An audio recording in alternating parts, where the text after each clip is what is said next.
Like I said earlier, I know that my sponsor would really want to be here tonight. And again, his name is Wes.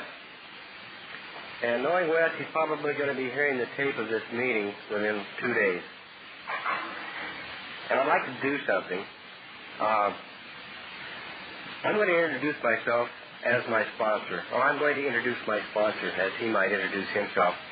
And I would like you to give him the welcome that you gave me so that he can hear you. My name is Wes Farrar. I'm an alcoholic.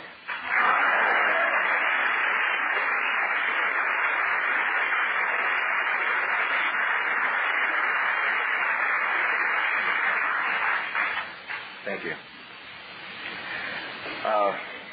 It's my privilege now to introduce our speaker from the Southland, a man that I understand is about as pure as you can get now. And he'll probably be sharing some of that with you, too. He's a wonderful speaker for me because he's able to express in words my feelings. And that's so important in this outfit. So without further ado, Bob.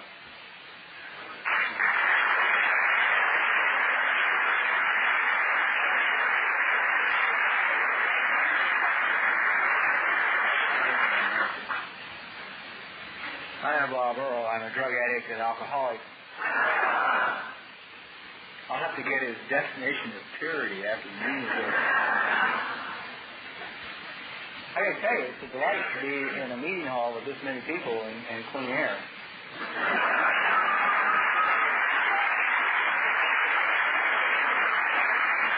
I noticed they didn't have the balls to make the meeting an hour and a half with no break. Figured they have about 4 people.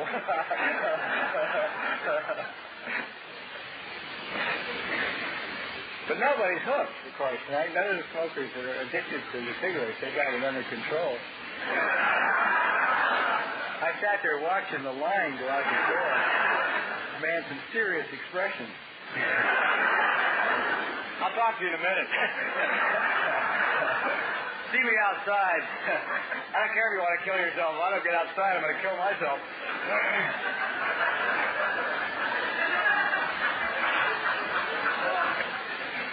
But, Christ, it's just a little old habit. Jesus, it's something that, anytime you want, you can give it up.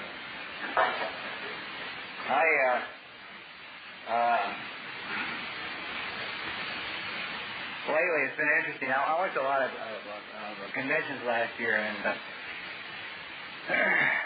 I'd sit and I'd listen to the speakers. And a lot of them are speakers I've known for, people I've known for 20 years.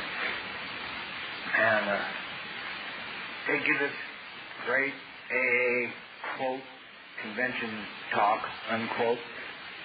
And about 55 minutes of rousing story, degradation, humiliation, pain, suffering, drugs, booze, dirty clothes, humiliating situations, pain, suffering, just all of misery. And they had about 5 minutes left in their talk. They would sort of, as if by the clock, suddenly they would get into where they had just risen from the ashes of all this 25 years ago and came to AA, and they stand before you today in their $500 suit and their $200 shoes, and they have their $40,000 automobile out front. It's been great.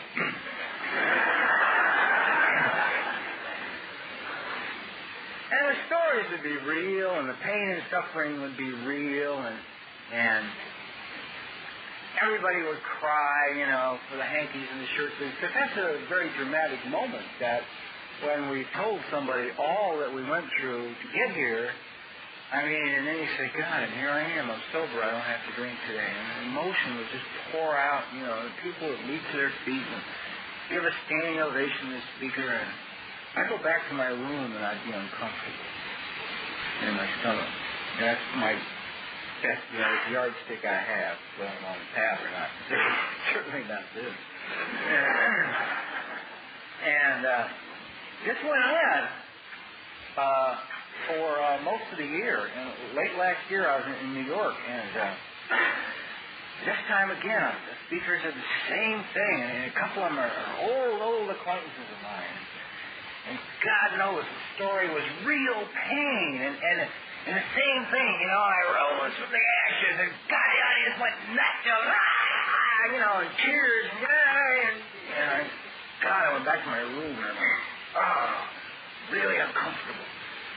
Finally, I looked over at my lady, and I said, I got it. I know I've been uncomfortable all goddamn year listening to these talks. And it's like, we're celebrating the first miracle, which is sobriety. I mean, we've taken it seems to me, if you're new tonight, everything I say is my own opinion, and, come back tomorrow night and hear somebody else's opinion.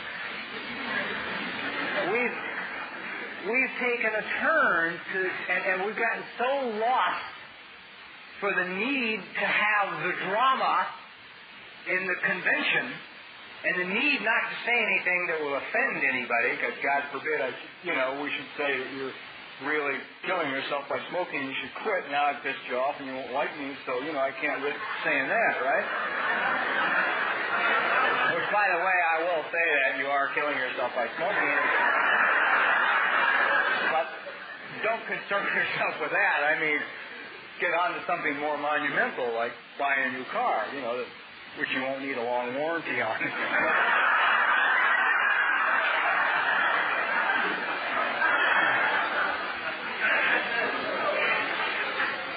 So suddenly I realized we've gotten to the point here where, at least my experience has been, the most highly rated, I'm guessing if we rate speakers, and we seem to around here, the most highly rated of the convention speakers are the ones who have risen from the ashes, who give this dramatic, painful, God-forsaken story. It doesn't matter, they've been sober 30 years, they still devote 55 minutes to what it used to be like, and 5 minutes to what it's like now. We've even gotten to the point where we devote a lot of the focus of the attention of the meetings on newcomers. Now, I don't fully understand that. The newcomers come in here by the Honda full. Right? They are in the minority at any meeting. We're losing them out the other end by the truckload. And yet our focus is back here behind us somewhere. And at times, it's like we get this the sobriety, as far as I can tell, is the first miracle. Sobriety, I guess, anyway, the way I interpret it, is the beginning.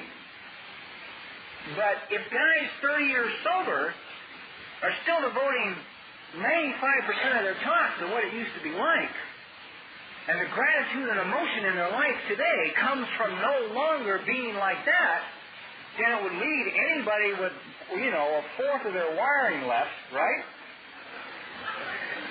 to assume that sobriety is the end. So you work these steps, go to these meetings, put up with this bullshit until you die.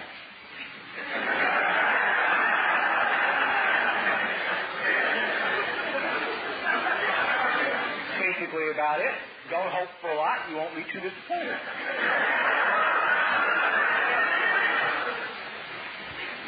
Christ, my parents gave me the same message when I was that high. Come in this house, be quiet.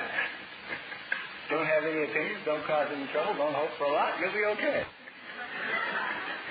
If it comes easy, it's bad. You gotta work hard, bust your ass, or it's, sin. Right? You come in AA, and they turn it over to God, and there's a big conflict there. Spiritual path is easy. Huh? Watch people in AA sometimes. Watch friends around you. When good things are put in their path, watch them walk around it.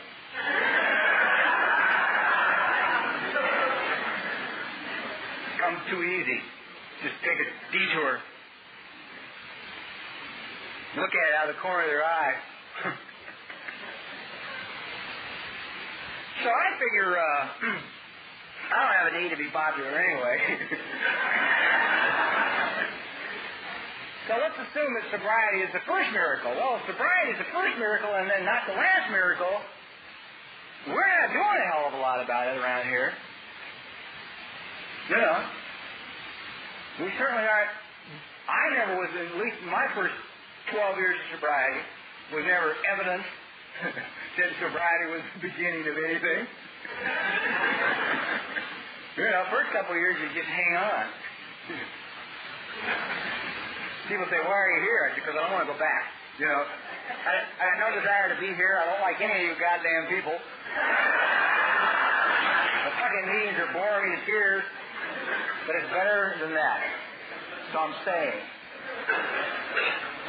So, the first couple of years was just like, okay, have this little flamethrower at our butt just blowing us right on through here, We do things we don't want to do, talk to people we don't like, go to meetings we hate, work steps we don't believe in, pray to a God we know is waiting to just nail us the first chance we get. So that's the first couple of years. I guess I'll let you do something to change the pattern. So I know for years I didn't behave as if sobriety was the beginning of anything. It was just like, hey, it's where you came between drinking and dying. That's it.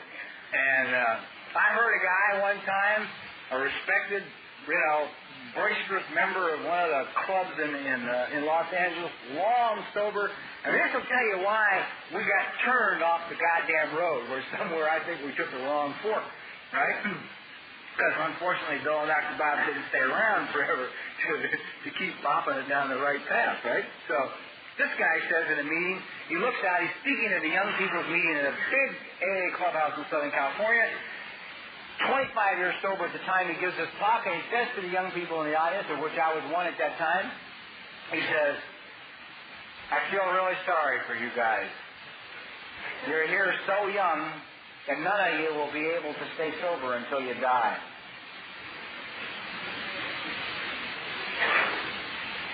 Will I tell you anything about his program? That it's so painful being sober, that it's so difficult, that hanging in there, that not changing, resisting change and trying to keep the status quo is so hard. He figured if you're going to stay sober 40 years, you have to drink first. You could never make it. Now, where we got off on all these ideas, I'll never know. I mean, if you read it all about Bill and Dr. Bob, man, if anything, these two cats were not picked by mistake. God did not choose these two guys because he just picked the first two alcoholics he could find. He found two real, honest-to-God seekers. People who were seekers. Bill, God knows, had been trying everything on the planet and trying to get sober for years, right? He gets sober, he went on into try acid, right? LSD, and on and into niacin, legal and spiritual experiments. Don't think he was out there buying street corner stuff. It was long before it was popular. He was out there, doing it, right? Saying, looking for more, looking for another way to help the alcoholics on the path. And they used to have seances at Dr. Bond's house, for Christ's sake. Talk to mediums. Try and communicate with the dead. These are good guys. These are guys who are looking for something. And somewhere it seems we got to a place where we quit looking for something. I don't know why. Is it because we don't think we're going to get it? See, that's my trick. Now, that's what I do. Everything in my life. You give me something really nice, and I have sort of a blasé attitude about it. Inside, part of you saying, oh, God, isn't that great, man? And another part saying, no, it's not that big a fucking deal, It's okay, but it's probably going to get destroyed when the house burns down next week. So let's not get too attached to it, I do that with everything in my life, and I know a lot of people that do that. It's like somebody said once, I think, God, I can't remember expression. Something to do with ice cream. Oh, well, doesn't matter. Anyhow,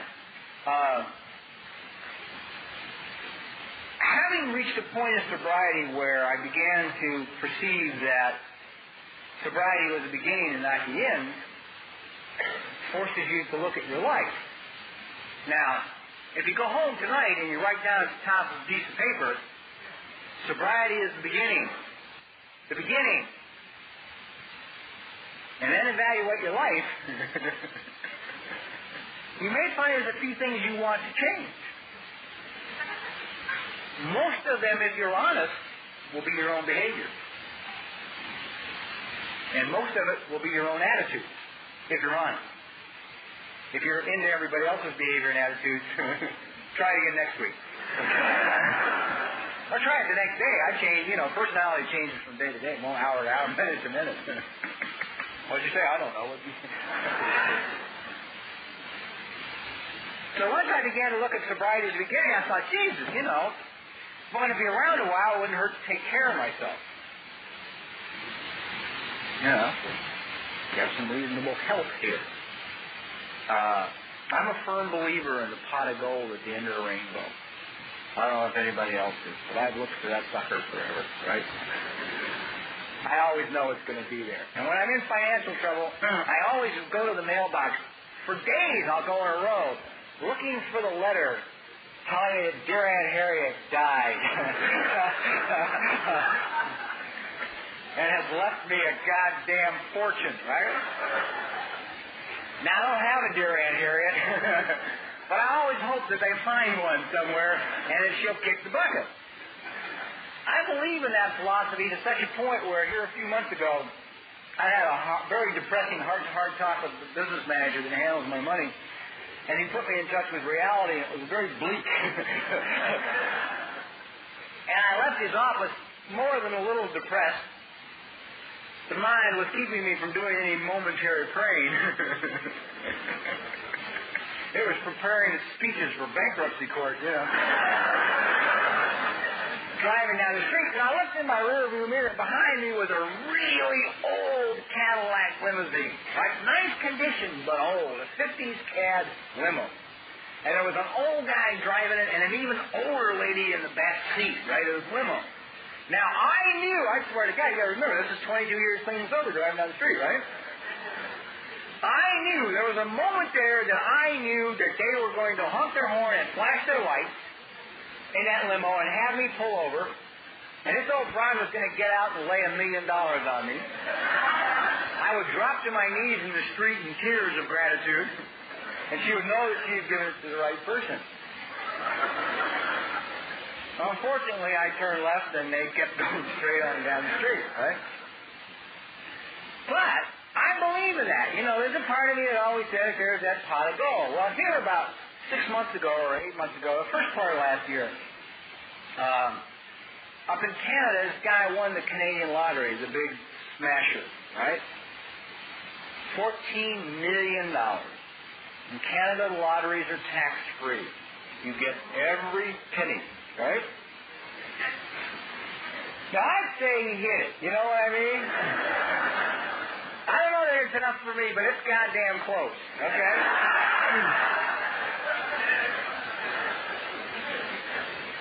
So he's got $14 million. The pot of gold. Now he can go do all those things he dreams about. He can do all the things he hopes about. He can be frivolous if he wants. He can do anything he wants. He can do anything he wants. 6 weeks later he died. He wasn't in good health. He hadn't taken care of himself. That's it. 6 weeks later he's dead. I remember when that happened and I thought, I may not going to be hitting that sucker for another 20 years. Right? But when I hit it, I goddamn don't want 6 weeks left. You know what I mean?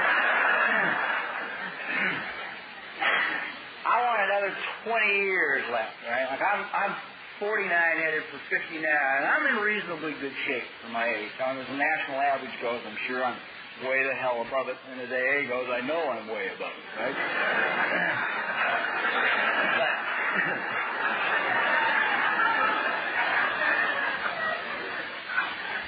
But this is just the beginning. Okay? I plan on being in better shape when I'm 50. And I plan on being in better shape yet when I'm 51. And there's no reason in the world that I can't achieve all these things. I just started a little late. It took me a long time. I have to be very patient with this whole process of taking care of myself. Because when you haven't done it for 40-some years, the body doesn't respond like it's 17. And we have a tendency, the alcoholic, to be into instant gratification. God knows we've stuck enough large needles in our arms. That's not what you call patient. I want it now.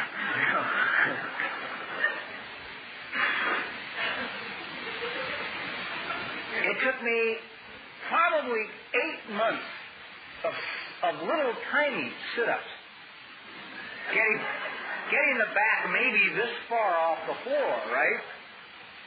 To get to the point where I could even begin to do what they call the baby sit-up for a bad back, which is about this far off the floor, right? It took 8 months, 8 solid months to see that. Right? So it's like, if you're listening to some of this and you're starting to get plugged into the idea that sobriety is not the end, but might perhaps be the beginning, some of this is going to appeal to you, and it's going to trigger in you a desire to do it. My caution would be, it seems to work best for most of us. Some people can give everything up at once, walk away from it all, and just like walking into another room and survive. I've had to do it piecemeal. I started becoming conscious of that there were just things that were not good for me about 12 years ago. 12 years ago. And that's when I gave up red meat. I knew that one was no good. Because I've been living, my wife was dying of cancer, and everyone we took her to were only the people involved in the non-toxic treatment of cancer. In other words, the treatment would not kill you. And that was like the first thing they all automatically, immediately eliminated from the diet was red meat. So a while after she had died, and we had both were, voracious meat eaters. And so a while after she passed away, a little light bulb went on and said, this was not a necessary substance here. They lived for tens of thousands of years on this planet before anybody ever seen a goddamn cow. So I suppose we can go on a few years, without it. So that one was easy, and then it was followed by pork, which was not as easy because I loved bacon. The bacon was a little hard to give up. It was like the last ditch stand, And a few years later came cigarettes. Now for me, strange talk, well, what the hell? Wes is responsible, so drive by his house and give him shit if,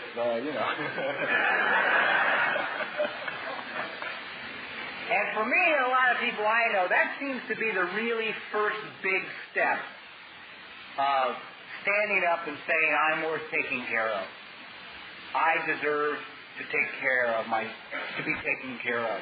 And it's almost as if that act of giving up the cigarette begins to change. For me, it began to change everything. After a few months of not smoking, I'm now confronted with another problem. I eat sugar by the shovelful. I'm hypoglycemic and don't care because now it works like a narcotic. Once you're hypoglycemic and you keep eating sugar, it's great. It just puts you right to sleep. Have a late night Sunday and you don't have to deal with anything, man. You wake up on the couch in the morning with a stiff neck. It's wonderful. It's like a drug. So now I'm weighing 40 pounds more than I was when I quit smoking, and I'm shoveling in sugar. So we have to now deal with the weight, and we have to deal with the sugar. So that becomes a process, For anybody thinking about giving up sugar, I highly suggest Washington Red Delicious apples. Buy a case. So I think got me off of it. I don't think I could ever got off sugar without apples. Don't know I've ever made it without the apples. Something, We are a compulsive obsessive. I am a compulsive obsessive personality. And it's like, once the sugar was gone and the cigarettes were gone, I was like, and the can of coffee too, I hadn't drank it in years. I gave it up at the same time I gave red meat up. My body gave it up. My body just said, you drank your lifetime supply, no more, You can't drink anymore. My throat closed one morning. I was trying to drink a cup of coffee. My throat just closed. It doesn't take a lot for me to get a message, but I got the message. So after that, after the cigarettes and sugar began a process that just seems natural. You just start wanting to feel better. Now, unless you've been living in a cave for about 100 years, the proof is in that nutrition and mental health are linked like this. They have just done 3 major studies that I know of on us. And they have come up with the number 1 cause of the sober alcoholic returning to drinking. You gotta love it. Nutrition. Nutrition. Number 1 cause of the sober alcoholic going back to drinking. Why? Well, it seems to be, for the most part, that if you eat crap, you feel like crap. That's the general rule. Now, if you're like I am, you've been doing it so successfully for so long, you don't know you feel bad. You know you don't feel great, but you don't know you feel bad. I mean, I was talking tonight about those low-grade depressions, right? Which you don't know you had it until you're out of it. And then you're out, God, I feel really good. Boy, I felt really bad last week. I didn't know I felt that bad last week. But the same thing was so hooked in. I was so hooked in to feeling the way I was feeling from eating all the crap that I was eating, that I was just kind of going along in this low-grade depression. And I can understand that. I can believe that. If you continue to feel bad long enough and you are an alcoholic or an addict, you will seek relief. You will seek relief. Now, it's like, isn't this a fun talk? Now you know why these other guys tell their goddamn story, because they don't like, 150 people looking at them like they want to tar and feather them and run them the hell out of town. Even I know down inside of you, there's a little guy or a little gal saying, listen to what he's saying. Because I was living with that person for the first 10 years, trying to ignore sobriety. And I meet a really healthy person. Someone into health and exercise and spirituality, and I hated them. But there was a part of me that was drawn to them. I would still slide over and, hi, how are you? I'm great, thanks. How about yourself? Not bad. I'm all right, It's like, and now, today in AA, we're getting the new breed in, and I love them. They're great. There's a younger generation coming here in their 20s that's blowing me away. Because they come walking into AA, and they have been vegetarian for 10 years, right? They don't smoke. They don't drink coffee. They have been in the Himalayas to talk to the high lamas. They've been in India and sat by the stream sides with the gurus, and the yogas. I mean, they have been seeking like crazy, like mad. And they've come into AA because heroin was interfering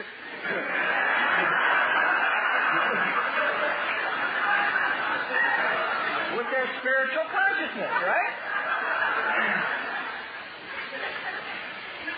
Well, they hang around here for a little while, a few months, get rid of the heroin, get most of it out of the system, and now they're like, they know they have found the path.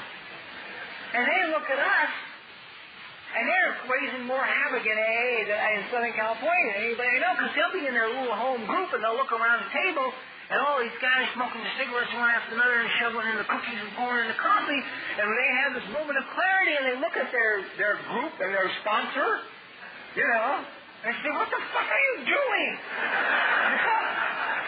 And then they're immediately attacked. Why you're sober longer, you understand.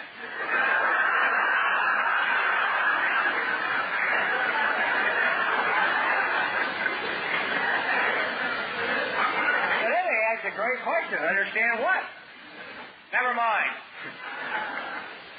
And they'll look at their sponsor and say, I heard a kid say this, but I don't want to understand that self-destruction is okay. The sponsor walked out. Left the meeting. Just walked out. He had no response. He'd been nailed. Nailed by this goddamn newcomer. Who was delighted to be here with big eyes. Because he understood sobriety was the beginning. He understood he could have anything he wanted to have. He understood he could be anything he wanted to be. Any risk he was willing to take, Any price he was willing to pay, he could have out of the sobriety and out of Alcoholics Anonymous anything he wanted. That's a pretty good deal. No wonder he was happier than his peers. He thought this was great here. He thought sobriety was wonderful. I didn't think it was too terrific when I was beginning. Better than dying, but that was about it, But not something I came to get, I came to stop something. I didn't come to get anything. And I think that's part of the problem. We arrive with this attitude that we're stopping something, not coming to get something. And the mind, of course, loves all those word games, Oh, this is the end of the road here. We sunk to the goddamn bottom this time, boy. What are you going to do for an encore? Kill yourself? And so if you begin with that attitude, you're not going to put any energy or effort into this program or into the steps or into any aspect of it. You're not going to have anything to do with any of it. You're going to just plod along, like I plodded along. You're going to do only what's absolutely necessary to do to keep you from drinking or blowing your brains out. Thought of really standing up, getting loose and going for a piece of life would scare you. Mind will leap in there and go. Don't expect too much. You won't be very disappointed. Take it easy. Don't rush it. You can give up smoking next year. You're going to have a lot of stress this year. You're going to need your cigarettes, right? The mind is always there to project nothing but positiveness for us in our life. Quit smoking at 86. 85 is going to be a son of a bitch, You barely got through 84. 85 is going to tear your ass off, you know what I mean? So at least allow yourself cigarettes. A little coffee and a few hot fudge sundaes. That's the only battle you're going to fight here, is with your mind. The mind, which has been so geared and so triggered and so schooled and has so much misinformation in it, thanks to the original dynamic duo, right? Who had gotten bad information from their mother and father. That your battle is with that. It's not with anybody else but yourself. The only reason you're not taking care of yourself if you're not. Who are we going to blame? Why are you not? Granted, a lot of us didn't have great role models. Okay? I mean, my mother, I've been trying to change my mother's diet now for 10 years. Forget it. Right? There's a consciousness, and if you can't break the consciousness, there's nothing you can do about it. I take running shoes down and say, come on, man. Take a walk, People don't want to walk. They don't want to walk. It doesn't matter what you do. So that's a lot of why we have a problem, is that we have no role models. One of the things that I'm delighted about that's changing in AA is people are becoming conscious of this stuff in AA. There's a whole gang of them in Oregon. They're getting ready now to start an Alano Club in San Diego. About 30 runners are starting an Alano Club. There won't be any smoking in the Alano Club at all. I'm not even sure if they'll serve coffee. Probably not. Mostly juices and fruits and things like that. No sugar will be served under any circumstances. They get birthday cakes made, they'll get them made sugarless. So see that they're made with fructose or garlic malt or rice malt. On top of the regular 12-step meetings, they will have outside lecturers come in to talk about nutrition, to talk about spiritual matters, to talk about exercise, to instruct, to talk about yoga. I think probably 31 people will go. The guys that are starting it. And some one poor goddamn newcomer they grab.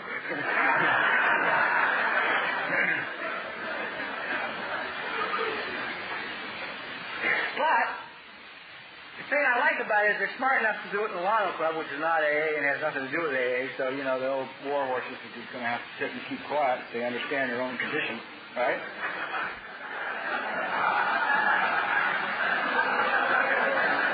I love them anyway,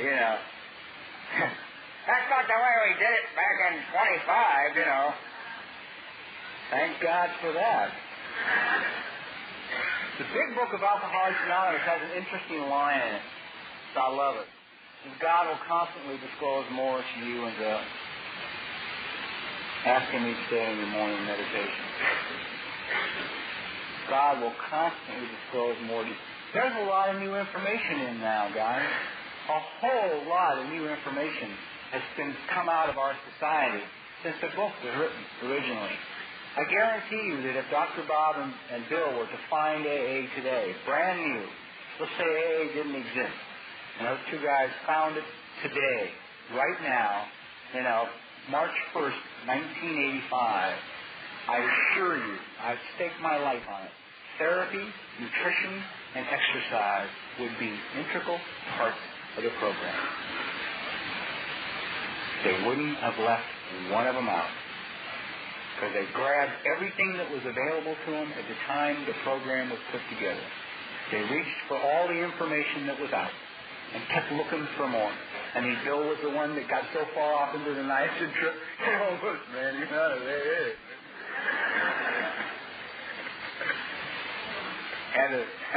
Never mind. See, I love that stuff. That stuff gets me excited. I'm overjoyed that Bill and Dr. Bob were seekers. That it wasn't enough, that they wanted more. Where's more information? How can I feel better? How can I get healthier? What can trigger something? What can I do? That excites me. It came to me tonight and said, you're going to get to spend a weekend with one of two guys, Bob. Over here we have Bill. Bill drove to Malibu at 5 o'clock this morning to participate in a sunrise trampoline meditation service on the beach. Well, over here we have Charlie. Charlie, 35 years sober, lives in the Alano Club and can recite the book word for word. I want to spend the weekend with Bill, man. I want to see what he found out at sunrise, bouncing up and down on his goddamn trampoline on the beach, I want to see what happened. What happened? What'd you learn, What went on? I know what this guy knows. I can pick up the goddamn book. I don't need somebody walk bound to a chair. I want the people who are out there reaching for more because they're not afraid, because they believe God loves them, because they think that sobriety is a beginning. Sobriety is a beginning. It's a start, And I got to tell you, if that's one little attitude that you can change, if you should not have that attitude, it'll do wonders for your life. You'll find you may need extra tools. You'll find you may want more help. You may want to spend time with a minister to get some better idea about God. You may want to read different books written by different mystics and prophets and yogas and whoever the hell you want. Feel free to read it all. It says in the book, make use of all the outside tools you like. They only are little aids to help on the path. I'm grateful for every tool that's been forthcoming. I'm so grateful for the last 5 years of therapy that I had to go through. I'm thankful for it. Thankful for it. It was a tool I needed before I had to die, because I had to find out why I couldn't do these things. I had to find out why I was coming apart 17 years sober, why I still didn't feel like I deserved anything really good in my life, why I knew all those things that were good in my life were going to be taken away from me. And I had to live in that fear. I had to go get help to find out why. Because if you're still doing that and you're 17 years sober, I don't want somebody to come and say, write another inventory. You know what I mean? Seriously jeopardize our relationship.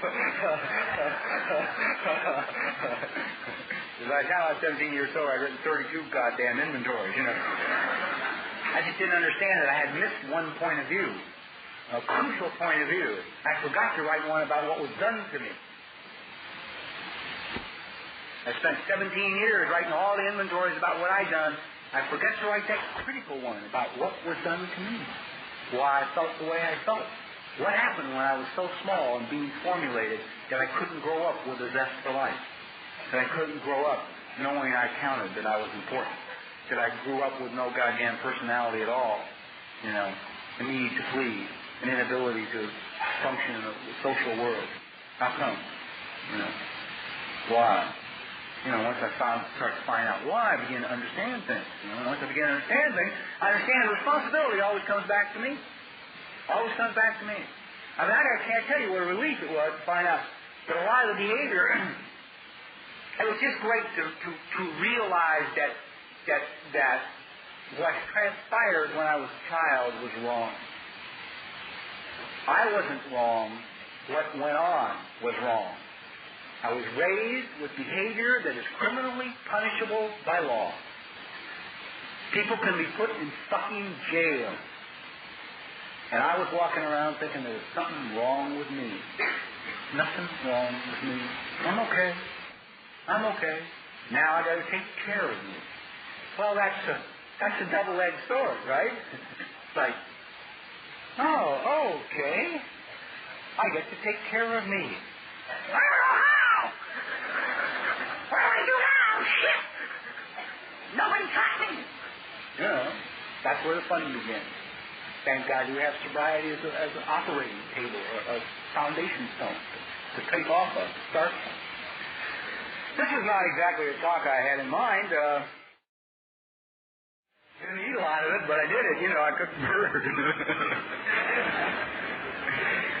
I could never spend a day alone. I could never do any of those things. This last Christmas I spent with my best friend, who's sober about as long as I am, been in therapy long period of time like I am, his girlfriend, who is not on the program and who is a therapist, two friends of theirs who's a Jungian psychiatrist, and his wife, who's also a therapist. And we were just laughing and talking and carrying on and having this big Christmas dinner and having the best time. At one point during the meal, it dawned on me quietly inside, I thought, God, this is interesting. Here are 5 people sitting at this table, all of whom I consider to be in basically good mental health. None of them are with their family for Christmas. Having Christmases with my family are a killer. I don't know about yours, but Jesus, I mean, it's the same old dynamics. Nothing changes. Everybody sits in the same chairs, drinks the same booze, tells the same jokes. The same uncles who are still fucking drunk that broke my train 43 years ago. You know? I don't want to play anymore. I'm through, you know. I'll come down after Christmas and say hi, you know, to the family. I wish I had time for that one. I chased the family Christmas anyway. There's a story I love to tell, which I probably may have told here 100 times, and maybe not, but I enjoy it because it kind of points up a lie that we tell ourselves. And that is, with the exercise, too. If you're starting any new stuff, don't be afraid to start all out. Which will stop shortly and won't do it again for a while. Or little bits and pieces at a time. See, I used to try this stuff. Haven't you tried this stuff? I mean, I was sober. I didn't roll in the goddamn gym. I'd go Monday, Wednesday, Friday. I'd last maybe 6 weeks, 8 weeks. I'd miss one day. Goodbye. I'd never go back. I got more lifetime memberships and more goddamn gyms and alcohol.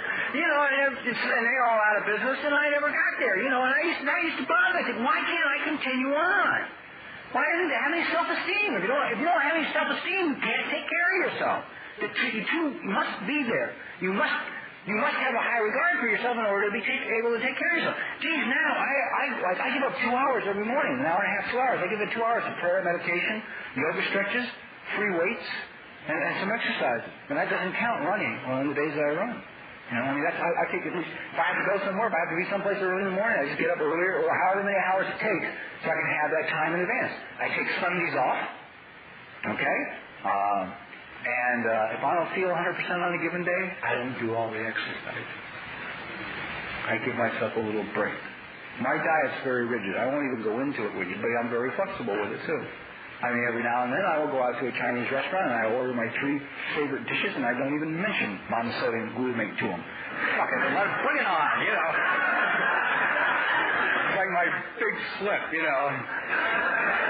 My junk for the month, you know. Okay. Let's tell the story now. He's off.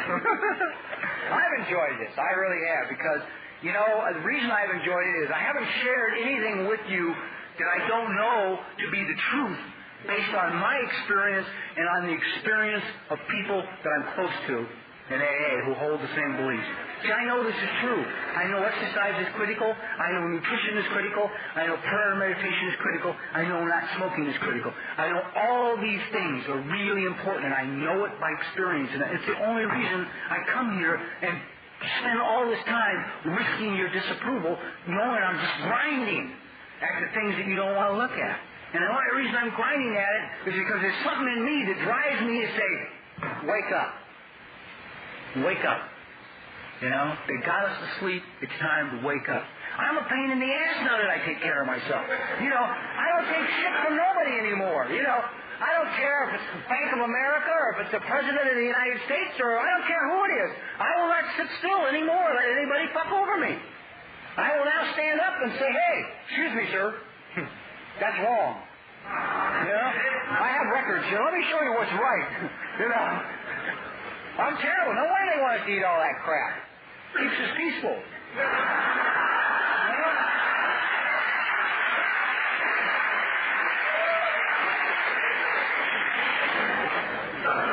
I don't make no trouble when I'm full of junk. Oh, you're going to deny me my thing? Oh, okay. I mean, I went through the worst fiscal year I've ever had in my life last year. Absolutely bottomed out, right? And I mean, I'm bad to the point where I had to sit down and cut up the credit cards and send them back with nice letters saying, you know, sorry, but we did the best we could, and it's not enough, I know, in your eyes, but here it is, you know, this isn't a violation of trust, it's just victims of circumstances. And I was going through all this, and there was 3 or 4 major lines of credit I wanted to save. And I was in so much trouble that these kind of banks run periodic TRW checks on you to see how you are, so they can make sure that all that unsecured credit's okay. Well, they saw mine, went nuts, right? And immediately said, you're canceled. There were only 3 cards I was trying to keep. And I got on the phone and said, no, I'm not canceled. You can't cancel me. I've been a customer of this bank for 12 goddamn years. I have never not paid on time. 12 years of a perfect relationship has got to count for something. You can't throw it aside. Now, I want you to understand that you and I can resolve this, or you and I may not resolve this. But I will assure you that if it is not resolved, in my opinion, the way I want it resolved, then I will write a letter to the goddamn chairman of the board of First Interstate Bank and arrange a meeting to tell him how you treat an old... I mean, I just went for the juggler, right? Everybody relented. Everybody said, well, Mr. Earl, in view of your long-standing, maybe we could extend the line of credit a little longer. I said, thank you. I hung up and I walked away. I felt good. I stood up for me. I've been waiting for somebody to stand up for me for 48 years. I didn't know it had to be me. I kept marrying people hoping they would stand up for me. You know, I went everywhere I could looking for somebody to stand up for me. You know, I suddenly... got to be me. I got to think enough about me to stand up for me. That's it. But that's, see, I'm trying to share with you. Sobriety is the beginning. This is all stuff I couldn't do, man. I used to eat food that I didn't order at restaurants, you know. I ate cold food. Jesus, I couldn't send anything back. I didn't want to cause a disturbance, you know. I was raised by people who would not cause a public disturbance. At home, they'd fucking kill anything, you know. But publicly, you know. Oh, no, that's okay. Eat your meal. Shh, be quiet, you know. But Daddy, I didn't know. You know, eat your meal. Huh. Yeah. Okay, anyway. I feel good. One of the biggest excuses you will use to not do any of this stuff is you will tell yourself that it's too late. It's too late. The mind will tell you that you're too old, it's too late, forget it. You know, it's a waste of goddamn time. You're going to die in a few years anyway. Why fuck up those few years with exercise and good nutrition? You know? I mean, the mind is great. If you ever really listen to it, I don't mean listen to it like we listen to it, but if you ever really listen to it, you'll realize what kind of trouble you've got here. You know? It's not a logical piece of machinery at all. Anyway, a couple of years ago, I was watching television. I was watching a sporting event, and before the event began, they were interviewing this guy. The guy was telling the interviewer, he was saying, well, you know, he said, when I was 65 years old, my son came into my room one morning at the house and said, Dad, we're going to have to put you in a home. And he said, I said, no, I don't want to go to a home. I'll do anything, but don't put me in a home. And his son said to him, look, you're not doing anything, man. You're sitting here dying. You're doing nothing. You smoke, you eat shit, and you just sit and you dine. It's not good for me, it's not good for my wife, and it's not good for the kids to see this. And the father said, I will do anything in the world to not go to a home. His son said, all right, get up tomorrow morning, come run with me. The next morning, the old man got up with his kid and went out to run. And the old guy lasted a quarter of a block, 1/4 of a block. He could not breathe, and his legs were trembling. They were so weak, they were ready to give in. And his son said, okay, Dad, never mind. Just go home. We'll talk about it later. We'll figure something out. Forget it. The old man got up the next morning and went out and tried again, and only got a quarter of a block. Now, 3 months he got up every morning, and finally at the end of 3 months, he got to the point where he could barely get a mile. He could just barely run a mile at the end of 3 months. And at that point, a light bulb went on in his head. And this is a tough one. This is one that a lot of us have to accept here. He realized that if he was in that bad condition, his whole life must have